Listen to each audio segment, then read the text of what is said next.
Please come. Please take a seat. Akhil V. Menon. Yes, sir. Where do you come from? Sir, I'm from Thrissur district, and in Thrissur district, I'm from Irinjalakuda, sir. Okay. What is your place known for? Sir, my place, Irinjalakuda, is known for a temple called as Kudalmanikam temple. So it is one of the only temple in India which houses the deity Bharata. So that is significance of it. And apart from that, it is also known for its cultural significance, especially in terms of contribution to different art forms like Kathakali. And also it houses a very good festival called as the Kudalmanikam also, which is very comparable to the Thrissur Puram itself. Okay. Lord Rama, of course, is venerated throughout the country, but is Bharata also considered a god? Sir, in fact, Bharata is also considered as an Amsha Avatara of Lord Vishnu. So, though he is not construed as a god in all parts of India, he is still considered as a one with divinity. So, that is how he is revered there, sir. What is the greatness of Bharata, the Ramayana character? Sir, the greatness of Bharata is in fact the sacrifice that he had for his brother. When his brother lost his throne, had to go to the forest, he ruled the entire kingdom on behalf of his brother, keeping his brother's footwears. So I think that was the greatest significance of Bharata because of the great dedication and the sacrifice that he was known for.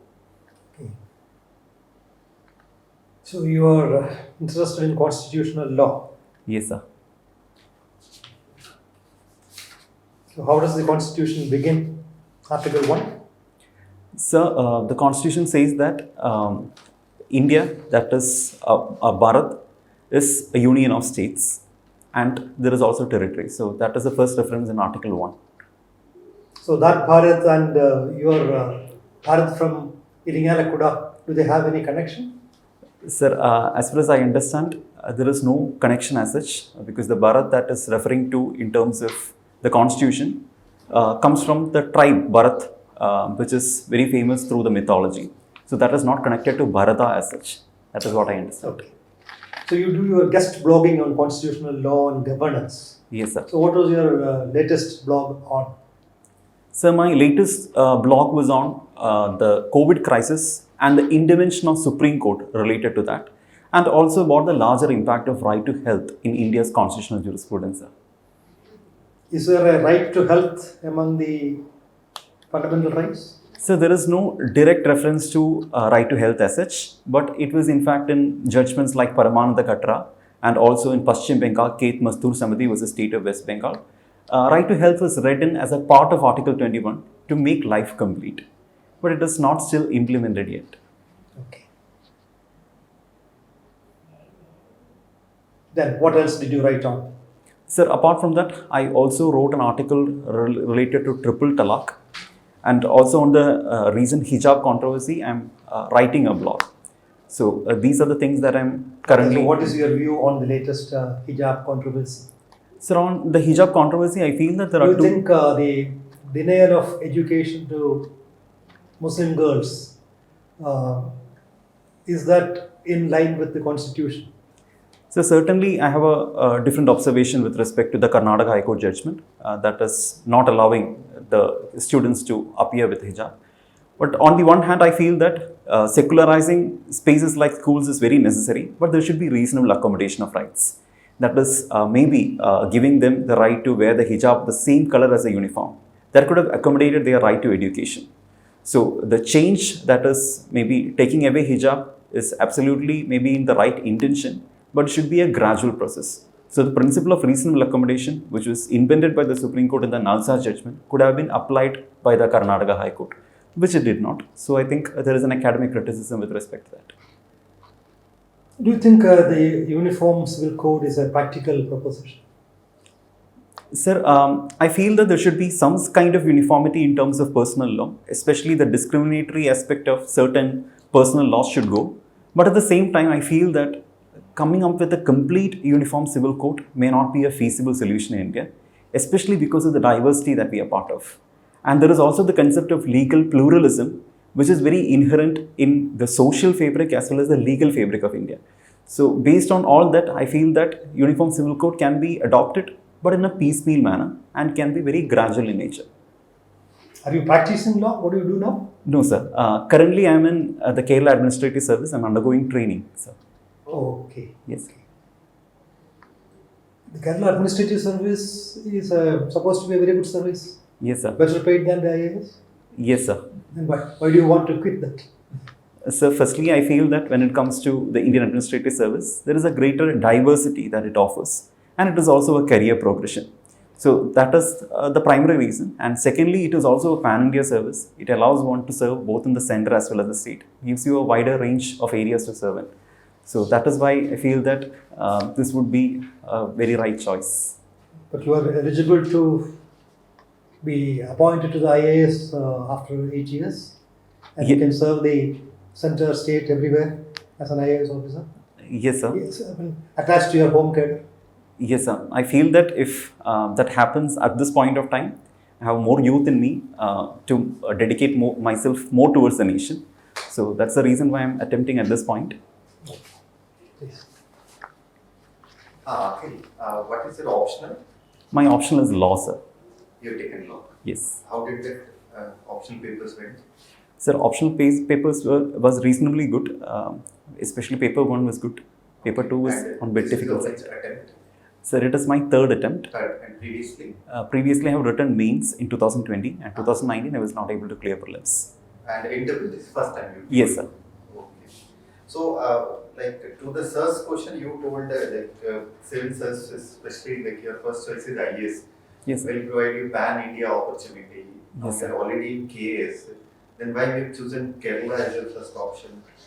You're already in KS, already serving in Kerala. Now into IAS also you want your home state. Yes, sir. Sir, firstly, the option of Indian Administrative Service is in fact a career progression. That is one reason of it. Secondly, this is merely my order of preference as such. If allocated, I will be willing and more than happy to serve in any part of India, being in Indian Administrative Service. But this merely indicates my order of preference, sir. Okay, you have a ring there, so it's just the normal or some stone? Yes, sir, there is a stone, but I am not able to precisely understand why and what is the significance of it, because it was gifted to me by my mother. So that's why I am wearing it, sir. Okay. Just to answer this, do you think Kerala is a progressive society? Sir, I would say that Kerala is a progressive society on many fronts, especially in terms of how caste as a factor has come down in Kerala. I think on that count, Kerala has recorded a great deal of progression. Okay. But on certain aspects, especially related to gender, I feel that women empowerment is still a story which has to go a long way in Kerala, which has not been the case. But on the gender front itself, there is a paradox. That is, Kerala is one of the first states to adopt a transgender policy. So on that front, Kerala is doing well. So I think to call Kerala an absolutely socially progressive state may not be, may be a far-fetched conclusion. But on many fronts, Kerala has attained a great deal of progression. Okay, Akhil, you are from Thrissur. Yes, sir. So can you mention 3 main issues of your area, of your district? So the first major problem that we face in Thrissur is that there is a great amount of traffic congestion in Thrissur that has not been properly managed. The roads are not widened, and even the idea of traffic management is not done in a very scientific manner. Secondly, the waste disposal system in Thrissur is not streamlined. There is no proper collection mechanism and facility outside the corporation areas. So that is second issue. And thirdly, the agricultural problems in Thrissur have accentuated in the recent times. The coal wetlands, which used to be a great blessing for agriculture production, has been diverted for different purposes, especially for construction. So the change in land use is also a problem as far as Thrissur is concerned. Okay, in your this extracurriculars, you've written like you organized a legal aid camp at Attapadi Tribal Taluk in Kerala. Yes, sir. So where is this exactly, Attapadi? Sir, Attapadi is in Palakkad district, sir. Okay. So like Kerala has made advancement in all the social sectors. Why this is one particular region where we are not able to crack the code? What is the problem with this particular region? It is highlighted at national levels also many times. Yes, sir. So, firstly, there is a geographical isolation that Attapadi faces because of its location. That is one factor. And secondly, the composition is more tribal in nature. So, the requirements, the demands of that particular population is also different. And the intervention that the state has made a lot of intervention in that regard, especially in regard to community kitchens and reducing the infant mortality rate. State has intervened. But that intervention has not taken people into confidence. So there is a general dissatisfaction even amongst the population with respect to the model that is pursued by the state.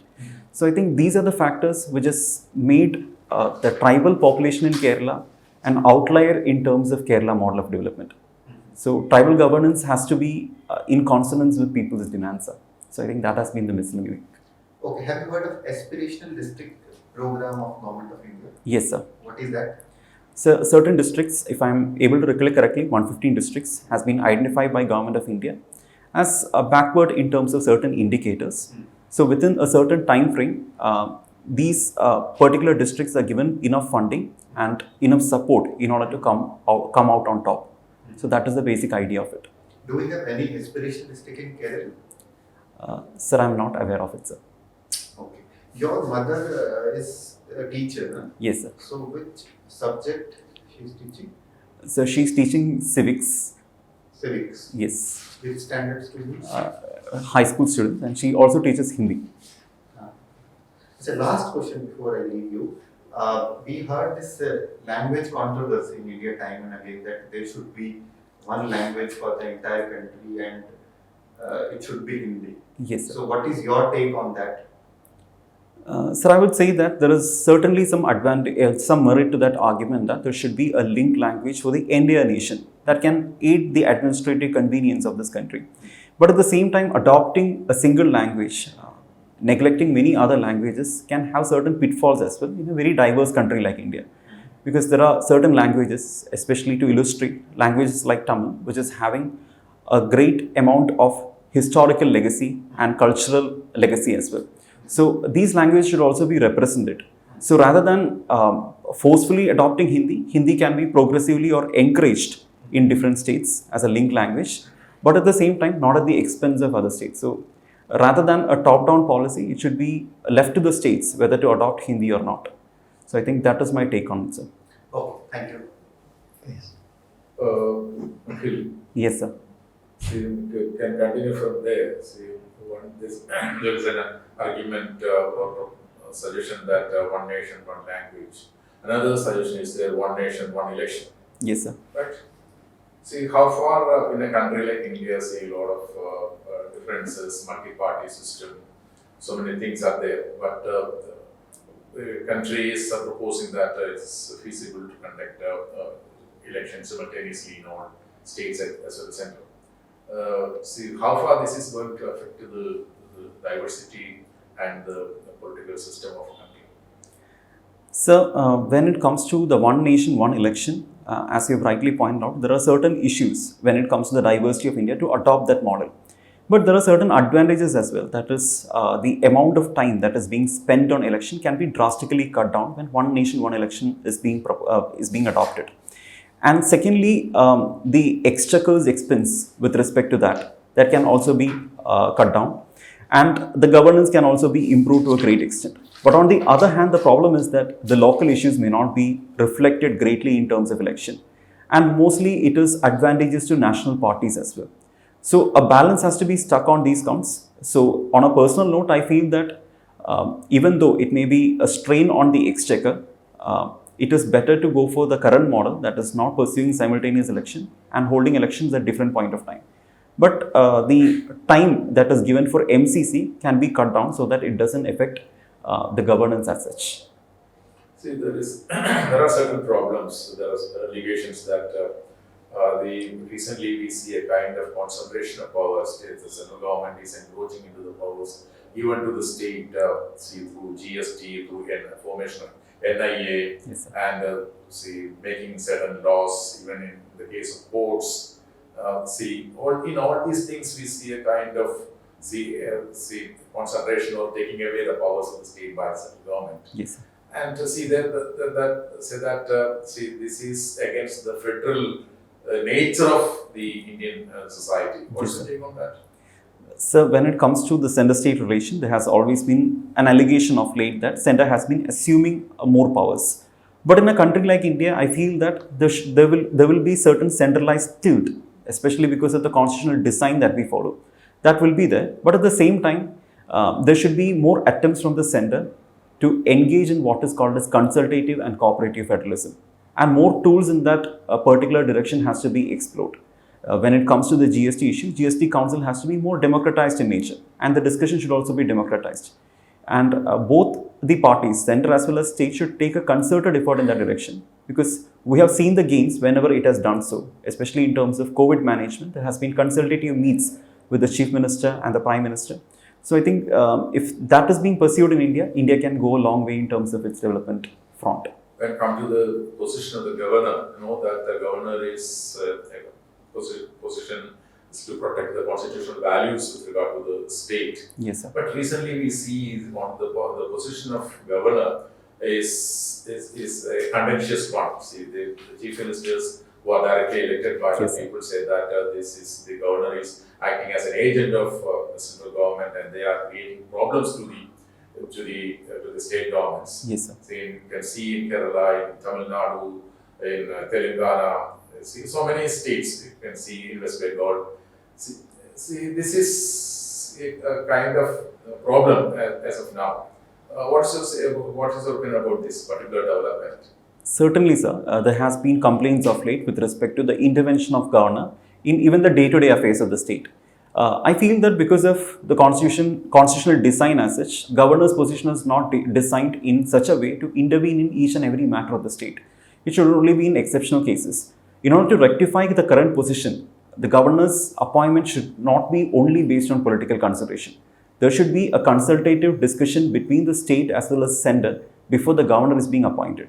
This is recommended by the Sarkaria Commission. So I think that recommendation has to be adopted first, and there should be proper guidelines on the basis of which the governor functions, and he should not act as the mere agent of the center, though he has the duty to protect the constitution. So you are a semi-finalist in the International Criminal Court Yes, competition. Right, see, these days we see that, America and its allies are saying that, Putin is a war criminal and he should be prosecuted, right? Yes, sir. We know that, war is not a new thing. See, we witnessed a war in Iraq, in Afghanistan, in Yemen, in so many countries. Yes, and many of the wars were started by United States of America, Yes, and they have killed lakhs of people. Why this America and allies are calling Putin only as a war criminal? And what is the politics in it? So firstly, I would say that the statement is itself political in nature rather than having a lot of legal connotation. But at the same time, it is undeniable that there has been civilian casualties in the recent Ukraine war. But when it comes to the way in which we as a country has to accord some importance to the statement, I think we have to look to both sides. Because there has been instances, even in Afghanistan of late, wherein the US was accused of committing crime against humanity under Article 7 of the ICC, wherein, in fact, the leaders of the US objected to ICC taking cognizance of it. In Abu Ghraib, we witnessed it in Guantanamo Bay. Yes. So, Yes, so sir. many places. Yes, sir. But we did not see calling American presidents are war criminals, and Yes, we sir. did not prosecute them in the ICC. Right? Yes, sir. Then why are focusing on this particular man? Yes, I think it is because of the asymmetry in power structure, especially when it comes to international organization. Because it is undeniable that there is a Western hegemony in most of the international organization. So what is the narrative that is built by the Western nations? That will be the main agenda as far as these international organizations is concerned.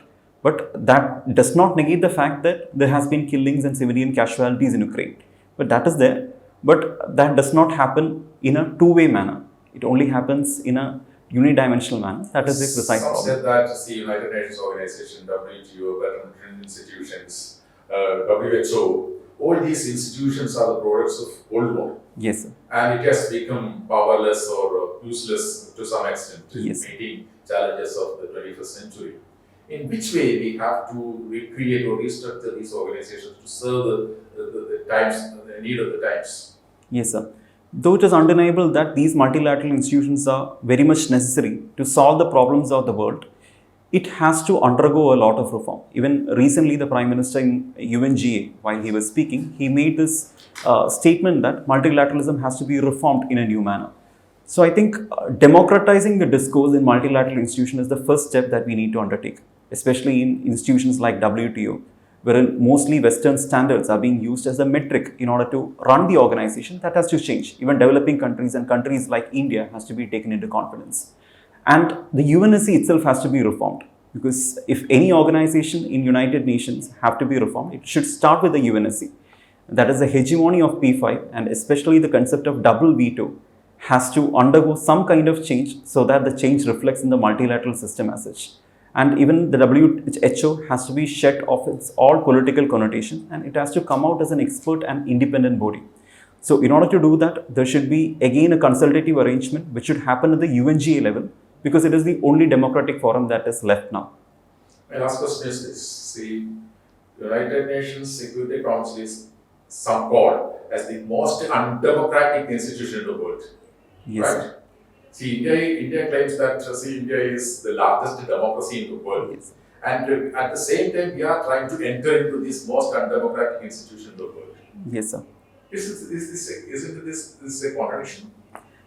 Sir, I would say that India's stance on joining the P5 is a realist stand, which is rooted in national interest. Though it is undeniable that UNSC at present is functioning in an undemocratic manner, it still resembles what is called as a global power order.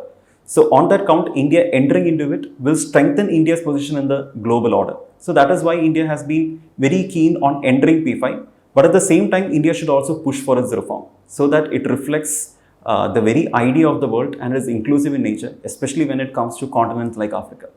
So India should take a stand which is rooted in national interest as well as its ideals, sir. Thank you. Thank you, sir. Okay, Akhil, the formal interview part is over. Yes, sir.